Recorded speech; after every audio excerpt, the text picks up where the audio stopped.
once again, we are joined here by Chattanooga Mayor Tim Kelly. I hear you had a very good Christmas. It was fine. No burst pipes and no power outages, which I'm one of the lucky ones, and it had nothing to do with my position, just the roll of the dice. It's been a long time since it's been this cold. A long time. Long time, yeah. The last time I saw you was out at Main Times 24, and you were part of the parade. And I thought it was interesting that you were there in a jumpsuit and a safety vest with your pothole crew. Yes, yeah, it was a great chance to get those people out there. Public Works, that department works their butts off every day for Chattanooga, and they don't get the recognition they deserve. They are first responders too, in many cases, right? So it was great to get them out there, and they enjoyed that immensely. And of course, pretty proud of that pothole truck, so it was cool. Yeah, and Public Works has just been insanely busy over the last week, and of course Tuesday morning with people waking up and there's snow on the ground. Yeah. I get up early in the morning and the main roads were already salted, sanded, or whatever it is that y'all do. Public Works was responding to the call. They do a fantastic job. Ricky and the Citywide Services crew over there are world class. We're lucky to have them. Yeah, we are very lucky. Yeah. All right, so we got a few topics here. I want to talk about these apprenticeship innovation. What is going on with this? Well, we're doing a ton of work on workforce development broadly. I mean, really spending a tremendous amount of time and energy on really what amounts to wealth creation, right? We're trying to figure out how to create more jobs and create better jobs so that Chattanooga becomes a happier, healthier, wealthier city. And apprenticeship's an important part of that. A lot of times people, get training in a particular area, but they don't have the qualifications to get a job. But if they were able to go and spend some time shadowing and learning. So this is one of only 5 programs in the country.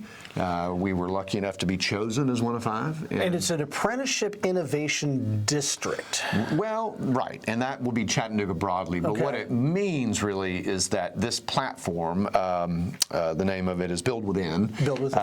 It will allow companies to be able to plug in and manage apprentices. Where Unum has a program to manage apprentices. Huge companies. This is for more of the smaller companies that may not know how to do it. Maybe they want to have an apprentice, but they just kind of don't know how. So hopefully this will allow a lot more. It will allow a lot more people to participate, and it's about $1.5 million that will go into establishing and strengthening those programs in the next 4 years, working with both local businesses on the employment side and schools, both high schools and the Chat states of the world to fill those positions. See, a lot of people, when they get into politics, they come up with this slogan that's kind of like, it's a slogan. It looks good on a bumper sticker. Right. When you decided to run for mayor, you came up with this whole concept of One Chattanooga, but it turns out it's not a slogan because you keep adding more and more things into this, and this whole vision of a one unified,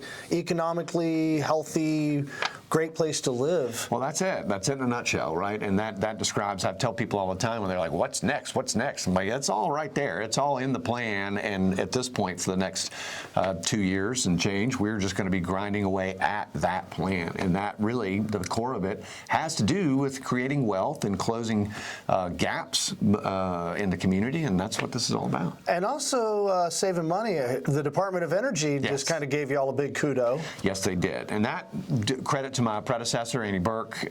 They participated in a program starting in 2015 to lower the costs of operating costs in public buildings, and lo and behold, we managed to lower those costs over 30%, and that's $2 million that we're saving annually from city buildings and city operations, and that's $2 million that can go back into things that actually matter.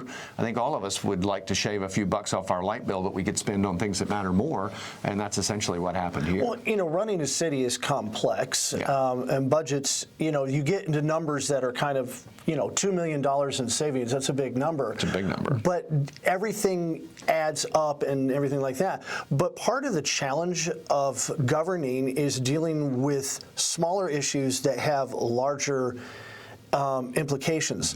And, let's talk about the Budgetel situation. Yeah, highly unfortunate. Again, for better or for worse, not in Chattanooga. It's happened in the city of East Ridge, but Chattanooga, being the largest city in the area, is the only city with a Department of Homelessness and Supportive Housing. So we wind up, if those folks get put on the street, they wind up down here on 11th Street, and it becomes our problem. So we felt like, or City Council, to their full credit, really felt like, because they hold the purse strings, right? They control the budget, and they, along with their counterparts at County Commission, particularly in light of the fact that it's around Christmas time, saw fit to allocate $50,000 matched by the county to make sure that these folks weren't put out on the street. And a judge has now reviewed this, and I think they'll have the Budgetel back open soon. But it really points to the fact that we do have an affordable housing crisis in Chattanooga. Well, let's talk a little bit about the old Airport Inn. Yeah, right. I mean, the city has got pretty good plans for that. We do. That we have an RFP, I think, that's either been issued or about to be issued to turn that into permanent supportive housing. So, again, the folks that have been on the street for a long time that really need help, again, it's in the name, supportive housing, kind of getting it together, getting reacquainted with the rhythms of normal life, finding a job, relearning skills. That will house folks that need that kind of extra help. And it's a model that works. We know it works. It works in other places around the country. So as much as we need to also just build market rate housing and affordable housing, and we're certainly working on that, this facility will be focused on those that need a little extra help. All right. It's our regular chat with Chattanooga Mayor Tim Kelly. Thank you all for watching.